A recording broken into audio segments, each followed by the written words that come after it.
What's up guys, my name is Ace, and welcome to today's episode of Spawn Guides, the series where I cover all of the most common spawns and how they behave on every map in Call of Duty Ghosts for Domination.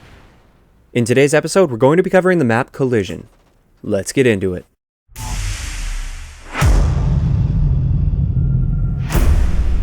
Alright guys, so before we get into this video, I want to talk about a few changes that are going to be made to this series because I have noticed that this series has been declining in views, so it seems like you guys aren't quite as interested in learning about the spawns in this game, but I know some of you guys still are, so I'm not going to be stopping the series completely. I am going to continue it, I am going to finish it for every map, but I'm going to be cutting out the tests at the end of the video. I feel by now, if you guys have watched all of the episodes up until now, you know how the spawns are going to behave.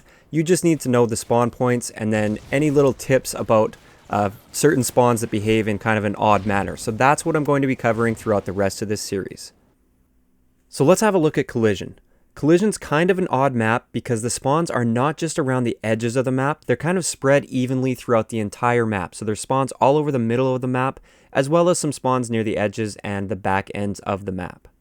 For the A flag, we actually have 6 spawns that are kind of evenly spread around the A half of the map. And there's one spawn that you kind of have to pay attention to. It's on the bottom level, so it's actually below deck here, and you just have to be aware that that one is underground. But other than that, these spawns behave exactly how you'd expect them to behave.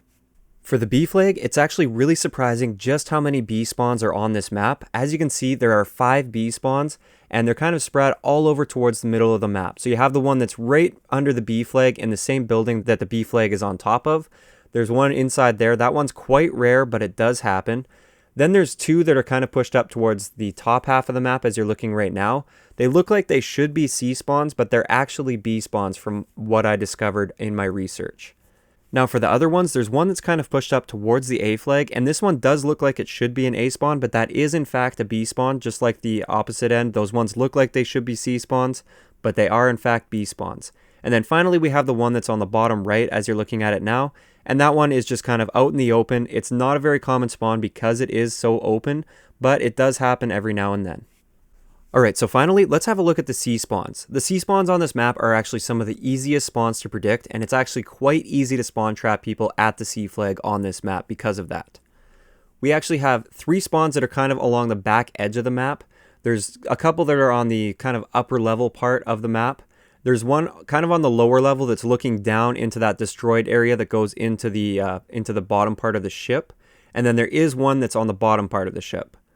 Now finally, the one that isn't very popular unless you hold the C and the B flag, but it is a C spawn because you can spawn there by holding only the C flag, is the one between the B flag and the C flag.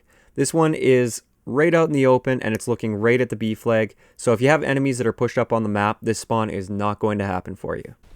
So that's the quick rundown of the spawns on Collision.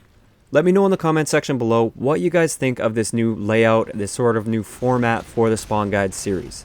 I know some of you guys are probably not going to be very happy that I eliminated the spawn tests, but I simply don't have the time to put into a video, to put that extra amount into a video that isn't going to do nearly as well as a video that only takes me like an hour to create. Because these Spawn Guides episodes do take several hours for me to make. If you enjoyed the video, a like rating is always appreciated, and don't forget to subscribe for more if you haven't already. I'll talk to you guys next time.